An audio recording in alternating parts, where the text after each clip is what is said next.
Bonjour à vous, Penradio Web. Dans la vidéo précédente, nous avons traité du fameux personnage de Rollon avant son arrivée en France.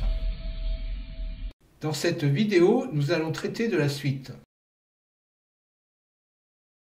Pour donner plus de matière à cette période de l'histoire normande débutante, nous placerons en relief les étapes de la présence danoise sur le sol de l'Angleterre.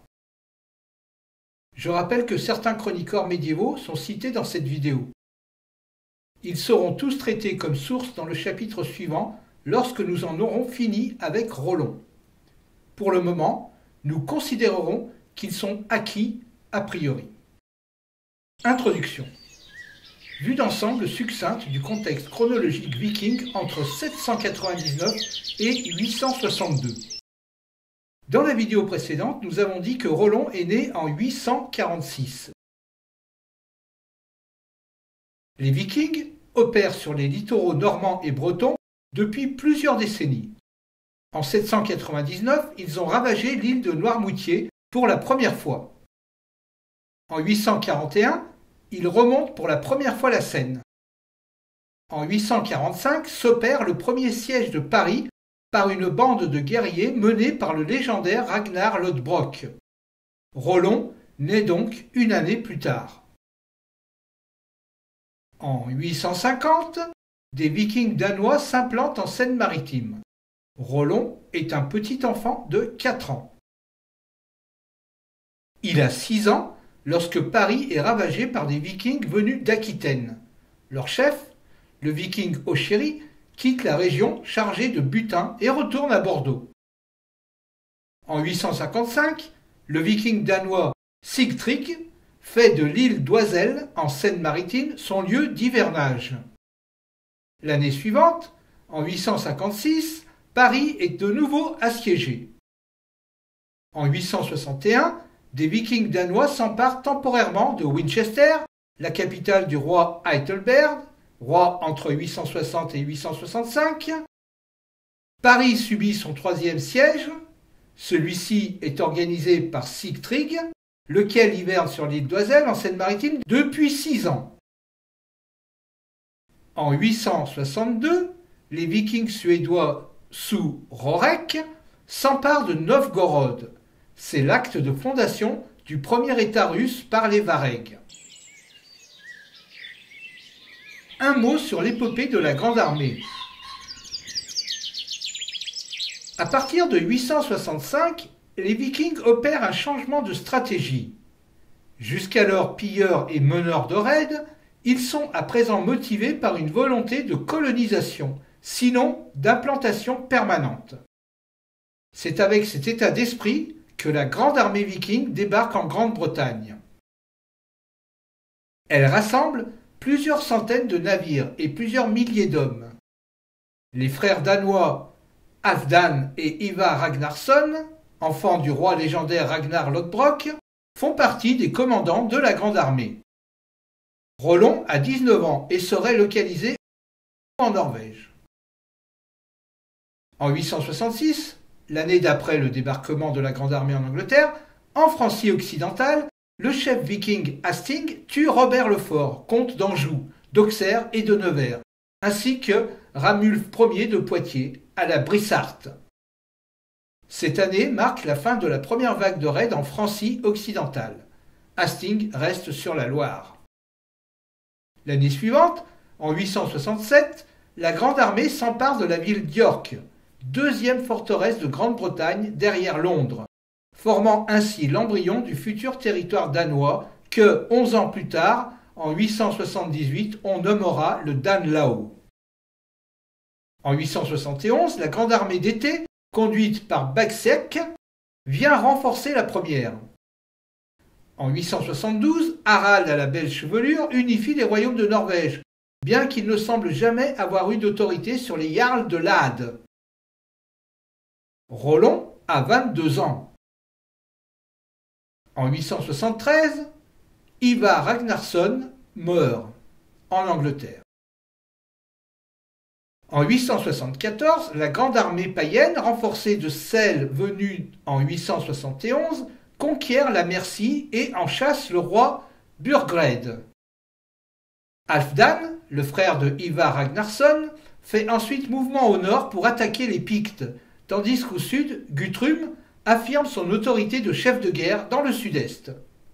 Ses hommes et lui appliquent la stratégie danoise habituelle, occuper une ville fortifiée, puis chercher à obtenir un traité de paix avantageux.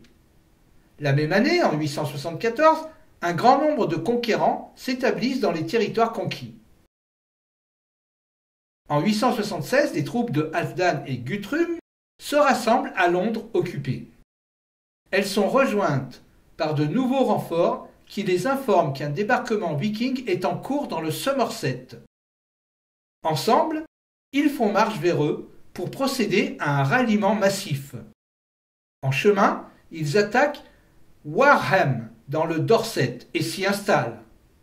Depuis cette ville, et sous prétexte de venir parlementer avec Alfred le Grand, roi du Wessex, les Danois entament au début de 877 une forte poussée vers l'ouest qui se solde par la prise d'Exeter. En 877, Alfred les assiège dans cette ville et, par fortune saxonne, une flotte de renforts danoises est dispersée par une tempête. Les Danois doivent ainsi se soumettre et se replier en Mercie. En 878, à Edington, Alfred remporte une victoire décisive contre les forces vikings du Danois Guthrum, ce qui mène à redéfinir les frontières entre son royaume et les territoires sur lesquels les Vikings sont installés. Cette redéfinition se formalisera plus tard sous la forme du traité de Wedmore entre Alfred et Guthrum. C'est à cette occasion que le Danelaw est formé. Le roi Guthrum et 29 de ses partisans acceptent même de recevoir le baptême. Respectant l'accord, les Danois évacuent dès l'année suivante le Wessex et l'ouest de la Mercie. La première incursion de Rollon en terre franque. Le chroniqueur Dudon de Saint-Quentin, presque contemporain de Rollon, à 2 générations près, place l'arrivée du personnage en royaume franc en 876.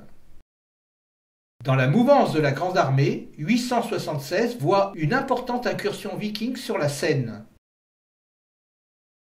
Nous pensons pour notre part que Rollon arrive en terre franque en 878 avec un contingent de la Grande Armée lorsque celle-ci se scinde en deux après leur défaite d'Edington. La partie dirigée par Guthrum reste en terre anglaise, tandis qu'une autre partie s'engage vers le continent. Nous pensons que Rollon rejoint ce contingent. Il fait une pause de ses pillages du littoral frison pour de plus grandes aventures en Neustrie. Nous avons vu cela dans la vidéo précédente. Nous savons, d'après le poète islandais Snorri Sturluson, que Rollon est chassé de Norvège par le roi Harald à la belle chevelure en 875, qu'il se réfugie auprès de son oncle Sigurd en Orcadie, qu'ensuite il prête main aux Vikings des Hébrides pour piller les terres irlandaises, et qu'enfin, aux commandes d'une troupe de fidèles, il finit à naviguer entre Manche et mer du Nord méridionale pour piller les côtes du Wessex et celles de la Francie occidentale. À ce moment, Alfred, le grand roi saxon du Wessex, est affairé à bouter hors d'Angleterre les Danois de la Grande Armée, bien installés sur une bonne partie de ces terres. Les Danois, dirigés par leur nouveau roi Guthrum, sont particulièrement virulents. Ils lancent une attaque dans le Dorset et poussent jusqu'à Exeter. Profitant de l'indépendance de Rollon vis-à-vis de Guthrum, Alfred s'assure de sa neutralité en lui payant tribut. Dès lors, Rollon s'oriente sur le pillage des terres continentales de la Francie occidentale. En 878, une flotte de Danois se dirige vers la Seine. Il est donc probable qu'alors, Rollon rallie ce contingent.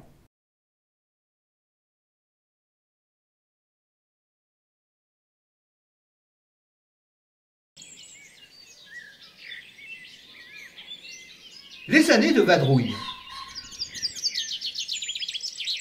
Les années entre 878 et 905 sont assez mal connues en ce qui concerne Rollon. On peut faire plusieurs suppositions. Il poursuit ses pillages sur les côtes continentales de Francie, plus ou moins en compagnie d'autres seigneurs vikings, supposition la plus probable. Il séjourne en Angleterre où il sert de corsaire pour le comte d'Alfred le Grand, Cette supposition n'est pas à exclure. Il tente plusieurs installations en terre normande et ou bretonne, plus ou moins en compagnie d'autres seigneurs vikings, supposition acceptable. Ou enfin, il retourne au Danemark et ou en Norvège, ce qui est la supposition la moins probable. Dudon de Saint-Quentin donne à Rollon une participation au siège de Paris de 886, défendu victorieusement par Eudes de France. Mais toutefois, aucune preuve ne permet de vérifier cette affirmation. On considère plutôt aujourd'hui que ces premières incursions aux embouchures de la Seine sont à situer entre 890 et 905. En tout cas, quelle que soit la date, Rollon finit par s'intéresser à ce grand fleuve, facilement navigable qu'est la Seine. Il découvre la Neustrie, cette riche contrée pillée régulièrement depuis 841 par ses congénères vikings. Il s'y constitue même les premières installations permanentes de groupes vikings dans le nord du Cotentin dès 849. Donc, au plus tard, en 905, la bande à Rollon s'installe à l'embouchure du fleuve, et de là, il lance différents raids dans le royaume franc. À ce moment, la Francie est sous l'autorité de Charles III, dit le Simple, carolingien, qui se place entre les Robertiens Eudes et le Bourguignon Raoul. Charles III le Simple règne de 898 à 922. Il est un protagonisme majeur dans la rolonisation de la Normandie. Nous le développerons plus loin. Pour l'instant, contentons-nous de dire que sous son règne, de puissantes principautés en Flandre, en Bourgogne, en Aquitaine et en France robertienne, adaptées à l'époque troublée, affirment leur indépendance et leur pouvoir dans la vie politique du royaume franc. Le pouvoir royal éprouve ainsi d'énormes difficultés à s'imposer en raison de ses multiples rivalités. Dudon nous dit qu'après le retrait du siège de Paris de 886, Rollon part pour Bayeux. Quelque part entre 886 et 890, il est battu par le roi breton Alain le Grand, ce qui l'oblige à se replier pour hiverner à Noyon. Si l'on suit le récit de Dudon de Saint-Quentin, c'est en cette année 886 que Rollon assiège Bayeux, oxy le comte Béranger II, kidnappe sa jeune fille Poppa, en fait sa Fria, sa concubine, laquelle sera la mère de Guillaume Longuepée. Or, si Poppa est bien la mère du seul garçon de Rollon, son nom incite peu à la considérer comme franque. On a vu dans la vidéo précédente qu'il est plus vraisemblable de la considérer comme originaire d'Irlande du Nord. L'historien Pierre Baudouin, au XXe siècle, agrégé d'histoire, défend lui aussi la thèse d'une installation précoce de Rollon en Normandie. Il soutient que l'installation doit être suffisamment longue pour que le chef viking noue des contacts sérieux avec les représentants du pouvoir carolingien et de l'Église. Rollon développe sûrement des alliances avec les autorités en place, de telle manière qu'au début des années 910, il est un chef viking incontournable. Mais, encore une fois, cette installation précoce en Neustrie de Rollon, en 886, est contestable. Il est plus vraisemblable que, après 886, Rollon quitte la Neustrie, probablement pour la Grande-Bretagne d'Alfred le Grand, avec lequel il a de bons rapports, et que c'est outre-mer que naît son fils Guillaume Longuepée. Suivent ensuite au moins 10 années obscures. Rollon revient sur le continent vers 898, ou au plus tard en 905, et reprend ses pillages. Le fait historique qui l'atteste est qu'il conclut avec l'archevêque de Rouen, Guy, le pacte de Jumièges, afin d'épargner la ville de Rouen.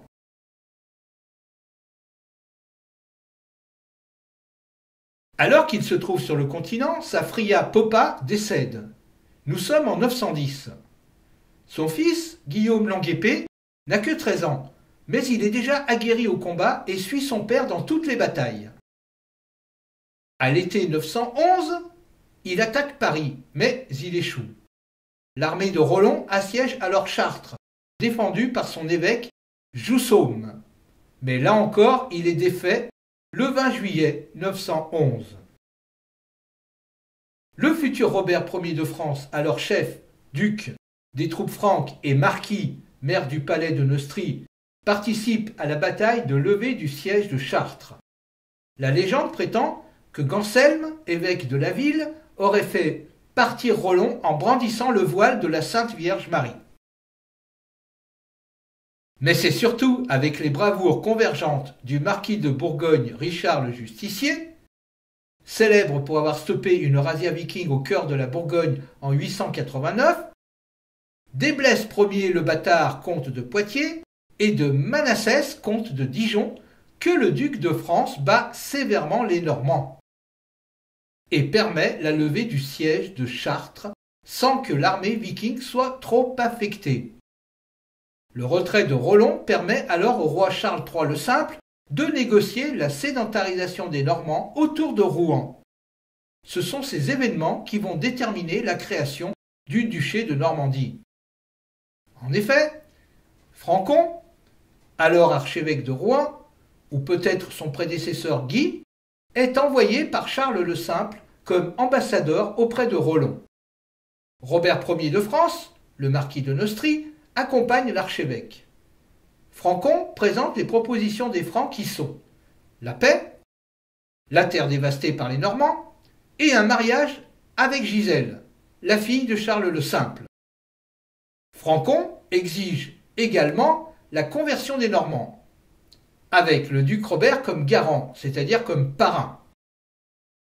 Rollon le renvoie auprès du roi, affirmant que la terre proposée, abandonnée depuis longtemps, n'est pas suffisante et demande un territoire où tirer sa subsistance en attendant un rétablissement de la région. La rencontre se termine par la promesse d'une trêve de 3 mois et d'un possible traité. Les négociations aboutissent ainsi au traité de Saint-Clair-sur-Epte en 911. Ces clauses ne nous sont connues que par le récit de Dudon de Saint-Quentin. Le roi cède à Rollon une partie de la Neustrie, une terre allant de l'Epte à la mer, base du futur duché de Normandie. En échange, Rollon s'engage à bloquer les incursions vikings menaçant le royaume franc. Pour sceller l'alliance, Charles III le Simple promet de réserver sa fille Gisèle comme épouse pour Rollon. Celui-ci est encore sous le deuil de sa Fria Popa décédée l'année précédente. L'union de la princesse Gisèle au tout nouveau duc de Normandie ne pourra se faire qu'à la condition que le barbare se convertisse au christianisme. Il faut savoir que ce mariage n'est pas pour le lendemain, puisque Gisèle n'a alors que 4 ans au plus.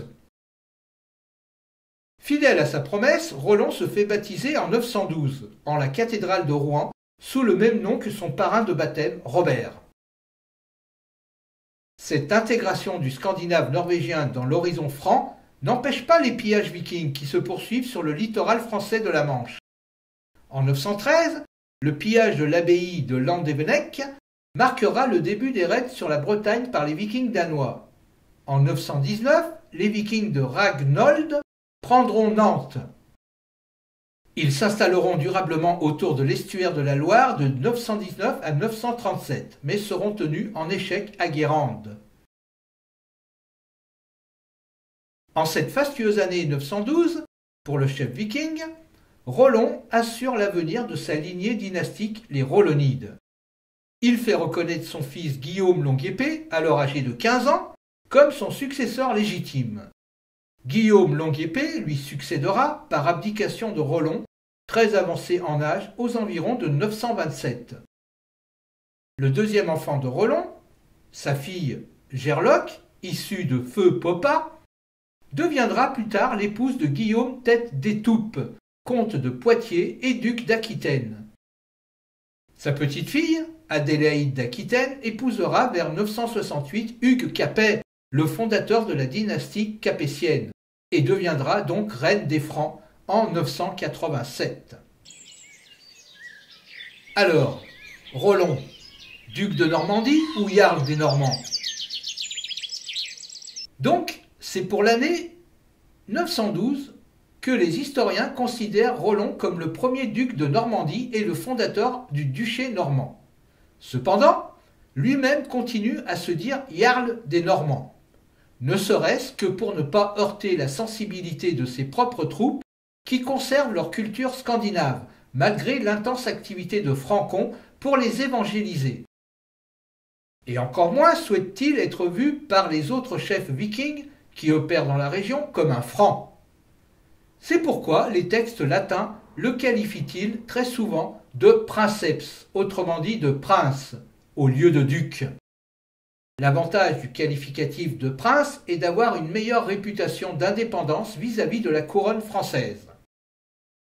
De telle sorte qu'il hérite des charges carolingiennes de comes rotomagensis, c'est-à-dire comte de Rouen, et de marquis, titre de celui qui doit défendre la Seine contre les incursions vikings. Dès lors, dans un souci d'intégration, Rollon s'attache à restaurer la paix et la sécurité sur son nouveau territoire. Il y réussit assez bien. Il est respecté par ses pairs, resté simple chef viking, qu'il arrive à convaincre de ce compromis.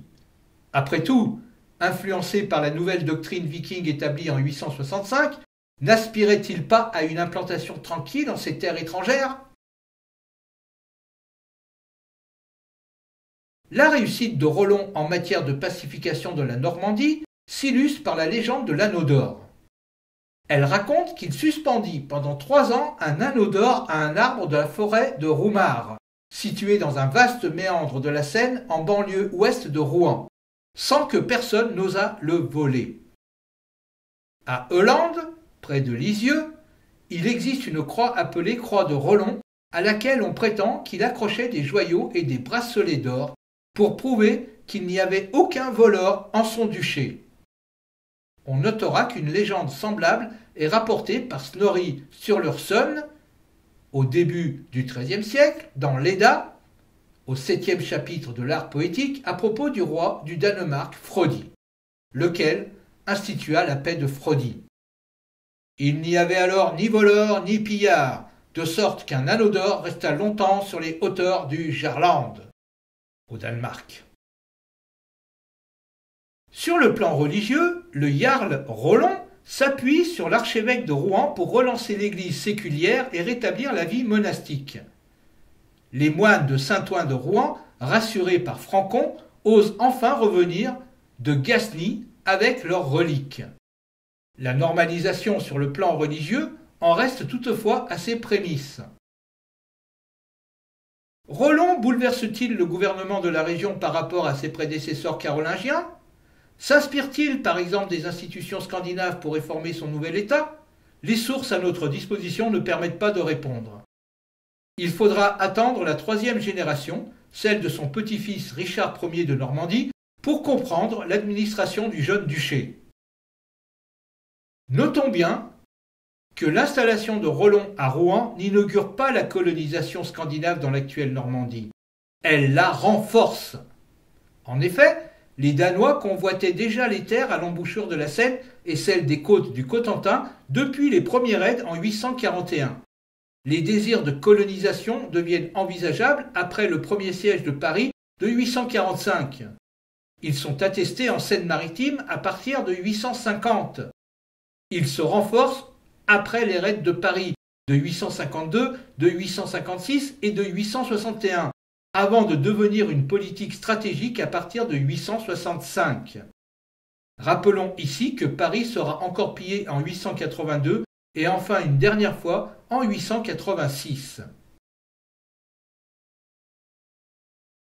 Guillaume de Jumièges précise que Rollon partage la terre entre ses chevaliers et des étrangers. Au vu de la toponymie, étude du sens des mots d'un lieu, les colons s'établissent près des côtes et en basse Seine. Ces régions d'installation viking sont en partie désertées par la population locale qui se replie dans des bourgades à l'intérieur du pays, sur des terres éloignées du fleuve et de l'océan.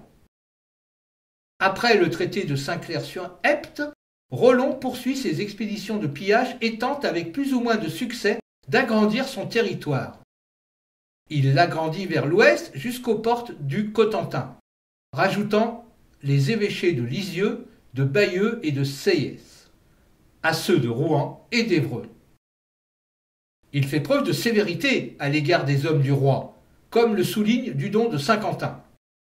L'anecdote qui suit est décrite comme étant légendaire par les historiens, mais elle marque le rejet de toute ingérence royale dans les affaires de Rouen.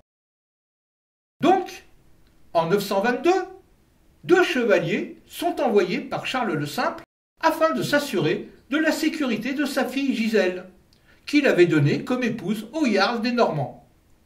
Ces 2 chevaliers ne se présentent pas à Rollon et circulent sans autorisation dans le comté.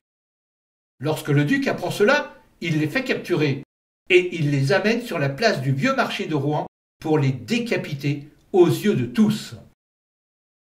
Cet épisode représente pour Dudon de Saint-Quentin et pour Guillaume de Jumièges le début de la dégradation des rapports entre le comte et le roi Charles III le Simple. Cependant, conformément aux clauses du traité, aucune flotte scandinave ne remontera plus la Seine pour piller le royaume franc, et lors de la déposition de Charles en 922, les Normands de Rouen lui resteront fidèles. Nous verrons cela dans un prochain épisode.